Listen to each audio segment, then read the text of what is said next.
Hello everyone. तो 10th के challenging question की सीरीज अब शुरू हो चुकी है। तो मुझे यहाँ पे स्टूडेंट्स ने 21 सेट भेजा था और उन्होंने बोला कि आप इसका चैलेंजिंग क्वेश्चन करा दे तो मज़ा आ जाए। तो मैंने बोला यार जिससे तुम्हें मज़ा आए मुझे वही काम तो करना है। तो आ जाओ फिर शुरू करते हैं। ठीक है। तो चैलेंजिंग क्वेश्चन बेसिकली 21 सेट से काफ़ी ज़्यादा इंपॉर्टेंट हो सकता है, क्योंकि नवनीत अक्सर सफल रहा है चैलेंजिंग क्वेश्चंस को प्रेडिक्ट करने में। तो हम लोग चैलेंजिंग क्वेश्चन 21 सेट से कर रहे हैं। बाकी टाइम मिला तो और भी करेंगे, लेकिन फिलहाल 21 सेट से हर एक चैप्टर वाइज भी करेंगे। तो आज पहला लेक्चर है, तो आज ज़्यादा नहीं, हम लोग चार पांच चैलेंजिंग क्वेश्चन ही लाए हैं, वो हम लोग आज कंप्लीट करेंगे। ठीक है। तो इस ट्रायंगल में आप लोगों को प्रूफ करने बोला है। देखो कैसे सोचते हैं प्रूफ प्रूफ वाले क्वेश्चंस को, मैं आपको आज थोड़ा सा करके दिखाता हूँ, है ना। Prove that C D square into A C is equals to A D into A B into E E. ठीक है, ये प्रूफ करना है तुम्हें। अब देखो सबसे पहली बात, जब भी तुम्हें ऐसा क्वेश्चन दिखता है तो इसमें तुम्हें क्या क्या सोचता है। सबसे पहले तुम्हारा ध्यान जाता होगा 90 डिग्री पर। कोई दिक्कत नहीं है। तो यहाँ पे तुम्हें ध्यान गया सी डी परपेंडिकुलर है ए बी के, तुम्हारा ध्यान गया डी परपेंडिकुलर है सी बी के, और ए सी जो है वो परपेंडिकुलर है बी सी के, है ना। इतना ध्यान तुम्हारा गया कि भाई angle A C B 90 degree है। तो देखो कभी भी कोई भी क्वेश्चन तुम्हें करना हो ना ऐसा, जिसमें तुम्हें इतना लंबा चौड़ा प्रूफ हो, तो इन क्वेश्चंस में हमेशा सबसे पहली थिंकिंग तुम्हारी पाइथागोरस थ्योरम नहीं रहनी चाहिए। ठीक है, कभी भी पाइथागोरस थ्योरम पे डायरेक्टली मत जाना, जाना लेकिन शुरू में मत जाना। ये जब कोई रास्ता न दिखे तब जाना। तो हमेशा सबसे पहले क्या सोचोगे, सबसे पहली बात, अगर तुम्हारा यहाँ पे मीडियन वगैरह वाला केस दिख रहा है तो तुम वो मीडियन थ्योरम यूज करोगे जो 2.1 में हम यूज करते थे, अपोलोनियस थ्योरम, वो यूज करोगे। अगर वो नहीं लग रहा है तो पाइथागोरस थ्योरम पे चले जाओ। और अगर तुम्हें क्या ऐसा कोई लंबा लंबा चौड़ा प्रूफ दिया जैसे इसमें दिया हुआ है, तो इसमें सबसे पहले तुम क्या सोचोगे, जो प्रॉपर्टीज तुमने नॉर्मली पढ़ी है उनको सोचोगे, मतलब सिमिलर सिमिलर प्रूफ करने का सोचोगे, या फिर एंगल बाइसेक्टर थ्योरम सोचोगे, बीपीटी सोचोगे, ये सारी चीजें सोचोगे। तो जैसे इसमें हम लोग सबसे पहले सोचेंगे ट्रायंगल को सिमिलर प्रूफ करने का, और भी कोई प्रॉपर्टी हमने पढ़ी है। एक और पढ़ी हमने थ्योरम ऑफ ज्योमेट्रिक मीन। जैसे तुम अगर इस ट्रायंगल में सिर्फ इतना पार्ट अगर तुम ड्रॉ करो, ए बी सी और ये डी, ये परपेंडिकुलर, तो ये भी हमने पढ़ा कि सी डी जब ए बी के परपेंडिकुलर होता है तो उस केस में C D square equal to A D into D B होता है, ये हमने पढ़ा है। ठीक है, तो पहला स्टेप हमारा यही है कि in triangle A C B, अब देखो मैं यहाँ पे पूरा सॉल्विंग नहीं करूंगा, थोड़ा सा आप लोग समझ लेना इस चीज को। सी डी भी 90 डिग्री, या फिर ऐसे ना लिख के आप लोग इसको ऐसा लिखो तो ज्यादा बेटर रहेगा, सी डी जो है परपेंडिकुलर है ए बी के। हाँ। तो बेसिकली ऐसे क्वेश्चंस में हमेशा सबसे पहला स्टेप आपका यही होना चाहिए कि देखो प्रूफ क्या करने बोला है। तो प्रूफ में आपको सी डी स्क्वायर दिख रहा है, क्या मैं सी डी स्क्वायर ला सकता हूँ ट्राइंगल में। एक तरीका तो मेरे पास पाइथागोरस थ्योरम है कि हाँ मैं ये सी डी बी ट्राइंगल में C B square equal to C D square plus D B square लगाऊं तो आ सकता है। लेकिन फिर मैंने क्वेश्चन देखा यार स्क्वायर कहीं और नहीं है, तो पाइथागोरस थ्योरम मेरे जहन से उतर गया, मैं बोलूंगा ये नहीं लगाऊंगा। और कोई तरीका, हाँ एक और प्रॉपर्टी हमने पढ़ी थी, थ्योरम ऑफ ज्योमेट्रिक मीन, वो लगा देते तो C D square equal to A D into D B आ रहा है। तो इससे हमारा पहला केस हुआ। और इससे एक और चीज आ गई, देखो प्रूफ में तुम्हारा ए डी है आर एच एस में, और तुमने भी ए डी ला दिया आर एच एस में, लेकिन ये एक्स्ट्रा डी बी आ रहा है, इसका हम लोग क्या करें। तो इसके लिए हम लोग सोचते हैं, अभी हम लोग ट्रायंगल्स को सिमिलर प्रूफ करने का सोचेंगे। तो ये दो ट्रायंगल्स में आप लोगों को सिमिलर कौन कौन से ट्रायंगल्स दिख रहे हैं। जैसे सबसे पहले सिमिलर जो तुम्हें दिखेंगे वो मुझे पता है कौन से दिखेंगे, ए डी सी और डी सी बी। ये वाले दोनों ट्रायंगल तुम्हें सिमिलर दिखेंगे, क्यों, क्योंकि ये एंगल 90 डिग्री है, ये एंगल 90 डिग्री है, तुम्हारा कॉमन एंगल हो गया। और ये तुम्हारी डीसी जो है वो कॉमन साइड हो गई। ठीक है, तो तुम्हें triangle A C D similar तुम्हें दिख जाएगा ट्रायंगल बी सी डी के, है ना, इसके तुम्हें सिमिलर दिख जाएगा। तो A C upon B C equal to C D upon C D आ जाएगा, तो वो तो कट जाएगा, equal to A D upon B D आ जाएगा। तो चलो ठीक है, पहला केस तो तुमने ठीक ठाक ही किया है। ठीक है, ये तो कट गया, वन हो गया। इसका मतलब जो ए डी है वो डी बी के इक्वल है। इससे कुछ प्रूफ हुआ क्या, या फिर A C upon B C equal to A D upon B D आया। ठीक है, तो इसका मतलब ये है कि यहाँ से अगर मुझे डी बी को रिप्लेस करना है ना, तो बी डी की जगह मैं क्या लिख सकता हूँ, बी डी की जगह मैं लिख सकता हूँ A D upon A C into B C, है ना। तो ए सी वहाँ चला जाएगा, लेकिन ए डी ऑलरेडी है यहाँ पे। देखो बी डी इक्वल टू आ रहा है A D upon A C into B C, तो अगर मैं इस बी डी की जगह पे ये चीज़ लिखता हूँ, तो यहाँ पे एक चीज़ तो सही हो रही है कि ये जो ए सी हमारा डिनोमिनेटर में आया है ये हमारा एल एच एस में चला जाएगा, लेकिन जो बाकी चीज़ें हैं वो उसको डिस्टर्ब कर रही हैं, तो ऑब्वियसली हम लोग ये दो ट्राइंगल्स को नहीं लेंगे। ठीक है, ये दो ट्राइंगल्स को हम लोग नहीं लेंगे, तो कोई और दो ट्राइंगल हम लोग यहाँ पे कंसिडर करते हैं सिमिलर के लिए। तो वो दो ट्राइंगल कौन से हो सकते हैं, एक और ट्राइंगल यहाँ पे सिमिलर है, देखो जैसे तुम्हारा ये वाला ट्राइंगल कौन सा है, ए सी बी, और एक ट्राइंगल तुम्हें यहाँ पे दिख रहा होगा डी ई बी। ठीक है, डी ई बी ये वाला, तो ये दोनों ट्राइंगल भी सिमिलर दिख रहे हैं। कैसे, एंगल सी जो है वो सिमिलर है तुम्हारा एंगल ई के, मतलब इक्वल है एंगल ई के। ठीक है, तो वो 90 डिग्री हो गया। उसके बाद जो तुम्हारा एंगल बी है वो कॉमन एंगल हो गया, ठीक है, एंगल बी तुम्हारा कॉमन एंगल हो गया, वो सब लिख लेना आप लोग, कौन से टेस्ट से हो रहा है, क्या हो रहा है, ये सब आप लोग लिख लेना, ठीक है। और हमने ऑलरेडी प्रूफ कर दिया था कि एडी जो है वो तुम्हारा ए बी डी बी के इक्वल है, लेकिन यहाँ पे ए बी की बात हो रही है तो उसको हम लोग इग्नोर कर देंगे, है ना, ठीक है। ओके, 90 डिग्री हो गया, एंगल बी कॉमन एंगल हो गया। और कुछ, कोई कॉमन साइड यहाँ पे दिख रही हो तो बताओ, ठीक है। A C D, A C B और डी ई बी, ठीक है, ए सी बी और डी ई बी, ठीक है। इसमें तुम्हारा एंगल बी तो कॉमन एंगल हो गया, कोई कॉमन साइड ए बी नहीं, नहीं, और कॉमन साइड नहीं है, सी जो है तुम्हारा वो एंगल ई के इक्वल है। एंगल ए, क्या एंगल ए तुम्हारा एंगल बी के इक्वल है? इसके बारे में तो हम कुछ कह नहीं सकते, है ना, we can't say anything about that. But similar proof करने के लिए दो एंगल्स काफ़ी होते हैं ना, तो दो एंगल्स की हेल्प से हम लोग सिमिलर प्रूफ कर ही चुके हैं, तो ए टेस्ट की हेल्प से आपका दो एंगल्स सिमिलर प्रूफ हो चुका है, तो ये ट्रायंगल इक्वल सिमिलर आ गया। अभी हम लोग दोबारा करके देखते हैं, अगर इससे भी काम नहीं चला तो हम पाइथागोरस थ्योरम पे या फिर कोई और ट्रायंगल सिमिलर करने का सोचेंगे, हालांकि मुझे कोई और ट्रायंगल वहाँ पे सिमिलर होता हुआ दिख नहीं रहा है। इसका मतलब है A C upon D E equal to हो जाएगा C B upon E B equal to हो जाएगा A B upon D B, ठीक है।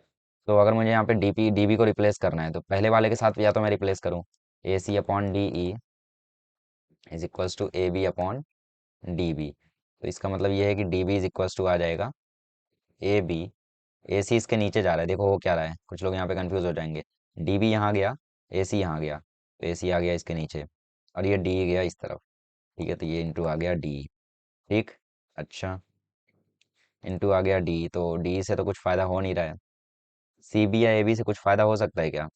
सोचते हैं, पहले इसको रिप्लेस करते हैं, ये आ गया C D square equal to A D into D B की जगह मैंने लिख दिया A B upon A C into D E, ठीक है, ए सी इस तरफ चला गया तो C D square into A C equal to आ गया A D into A B into D E, तो डी की जगह बस ए ही चाहिए हमें, या डी ई ही है, पता चला डी ई हो और हम सॉल्व करते रहे, अच्छा डी ई ही है, तुमने क्वेश्चन गलत कॉपी कर लिया था, यहाँ पे डी ई ही है, ठीक है।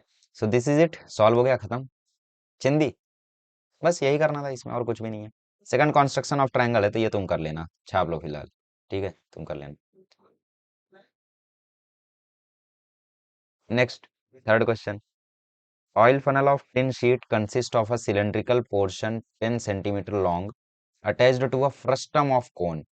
If slant height of the frustum of the cone is 13 centimeter, find the area of tin required to make the funnel from the given information। मतलब बेसिकली तुम्हें क्या करना है, कर्व्ड सरफेस एरिया निकाल देना है इस सिलेंडर का और इस फ्रस्टम का, दोनों का कर्व्ड सरफेस एरिया निकाल दोगे तुरंत तुम्हारा आंसर आ जाएगा, ठीक है। तो इसमें कुछ भारी है क्या, कराने की ज़रूरत है?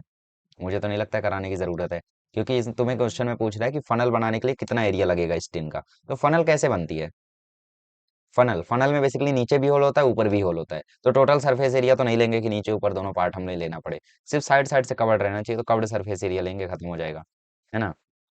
तो चाहिए तो तुम उसका सॉल्यूशन भी यहाँ पे देख सकते हो, ये रहा, ठीक है। So just covered surface area तुम्हें निकालना है, S C covered surface area of cylindrical portion, covered surface area of frustum portion, that's it, formula लगाओ, खत्म करो। नेक्स्ट, इस क्वेश्चन में भी आप लोगों को बोला है कि सॉल्व द फॉलोइंग सब क्वेश्चंस एनीवन, ठीक है। तो कैसे करेंगे, देखो इस क्वेश्चन को हम लोग, इसमें बोला radii of two circle with centre A and B are 7 and 3, ये तो इसका रेडियस 7 है, इसका रेडियस 3 है, तो ये देखा हुआ क्वेश्चन है थोड़ा सा। Prove that triangle A T N जो है वो ट्राइंगल इक्वल है बी टी एम के, ए टी एन मतलब ये ट्राइंगल और बी टी एम मतलब ये ट्राइंगल, कैसे सिमिलर प्रूव कर सकते हो, देखो, और आपको पूछ रहा है T A is to T B की वैल्यू बताओ, ठीक है। तो जब आप लोग इसको सिमिलर प्रूफ कर दोगे तो A T upon B T equal to T N upon T M equal to A N upon B M ratio आ ही जाएगा, उसके बाद इन दोनों को इक्वेट करके आप लोग सिमिलरली निकाल लोगे इस वैल्यू को, ठीक है। और वो ट्राइंगल सिमिलर प्रूव करने के बाद आपको पता ही है कि यहाँ पे ए एन और बी एम जो है वो 7 और 3 है, तो सिमिलरली जो आपका, अरे यार देखो, जैसे आपने सिमिलर प्रूफ किया तो रेशियो क्या आ जाएगा, करस्पॉन्डिंग रेशियो आ जाएगा, A T upon B T equal to T N upon T M equal to A N upon B M. तो तुम्हें चाहिए क्या, तुम्हें चाहिए ए टी और बी टी, वो इक्वल प्रूफ कर दो A N upon B M के, ए एन तुम्हारा 7 है, बी एम तुम्हारा 3 है, तो वो आ जाएगा 7/3, तो 7:3 हो गया रेशियो, खत्म, इजी। अब तुम्हें सिमिलर प्रूफ करना है तो सिमिलर प्रूफ करना उतना भी हार्ड नहीं है, देखो, ठीक है, इजीली प्रूफ हो जाएगा, इसमें कोई बड़ी बात नहीं है। देखो सबसे पहले जो एंगल टी है वो तो तुम्हारा कॉमन एंगल हो गया।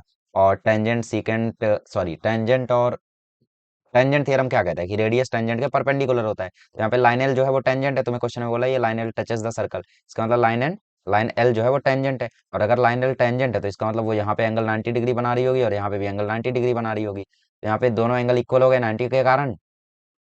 ठीक है। और ये एंगल इक्वल हो गया कॉमन एंगल होने के कारण, बस खत्म, हो गया प्रूफ। ठीक है, A N T B M T खत्म, हो गया प्रूफ, ट्राइंगल सिमिलर प्रूफ हो गया। उसके बाद रेशियो उतार लो, हो गया सेकंड क्वेश्चन भी। चाहिए तो यहाँ पे सॉल्यूशन देख लो, इजी। ठीक है, ओके। नेक्स्ट, इस क्वेश्चन में तुमसे बोला है अगर साइन ए की value N minus one upon N plus one है तो ट्रिग्नोमेट्रिक आइडेंटिटी फाइंड करके कॉस ए पता करो और प्रूफ करो सेक ए इतना। ठीक, साइन ए तुम्हें दिया है N minus one N upon N plus one. ठीक है, हो जाएगा। आइए करते हैं। ये तो चिंदी क्वेश्चन है यार, साइन ए तुम्हें दिया हुआ है N minus one upon N plus one, तुम्हें क्वेश्चन में पूछ रहा है कॉस ए और सेक ए को कुछ कुछ प्रूफ करने के लिए बोला है, तो हम वो कैलकुलेट कर लेंगे, प्रूफ अपने आप हो जाएगा। देखो हम जानते हैं ट्रिग्नोमेट्रिक आइडेंटिटी बाय यूजिंग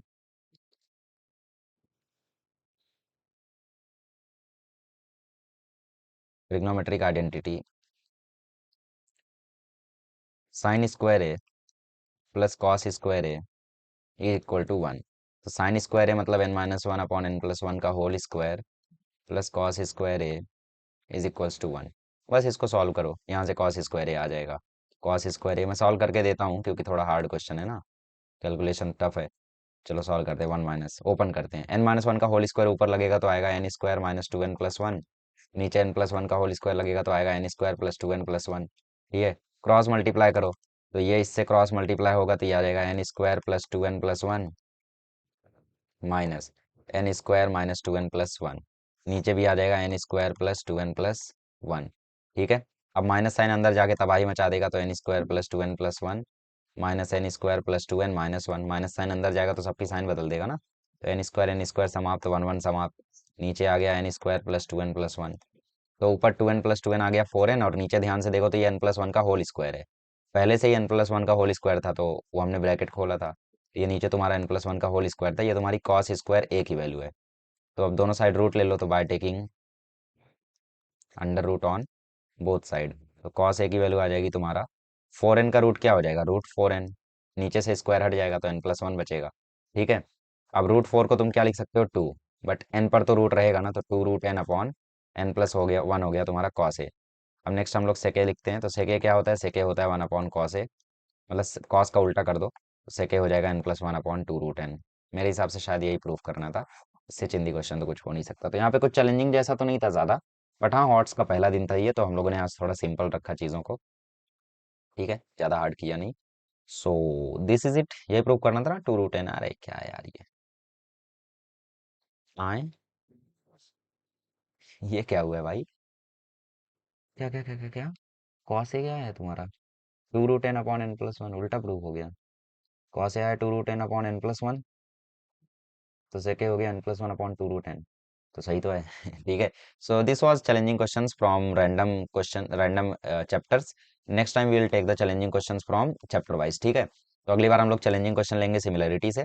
तो अभी एक दिन में क्या होगा आपका, एक दिन में दो चैलेंजिंग क्वेश्चन की वीडियो आएगी, दो चैलेंजिंग क्वेश्चन की वीडियो आएगी, और एक नहीं, एक से दो वन शॉट आएगा। ठीक है, और इस सेंस में 26 फेब तक आपका सिलेबस कंप्लीट हो जाएगा, क्योंकि ऑलरेडी बहुत सारे वन शॉट्स अवेलेबल हैं, तो सिर्फ साइंस टू के डालने हैं मुझे। तो 26 फेब तक सिलेबस कंप्लीट हो जाएगा, और 26 फेब से पीवाईपी एनालिसिस आ जाएगा, जैसे 12वीं का मैंने डाला था वैसे आपका मैं डाल दूंगा ना, पीवाईपी एनालिसिस आ जाएगा उसके बाद, सिंपल। चलो, सो आई होप खुश हो गए आप लोग, है ना। चलिए, थैंक यू सो मच।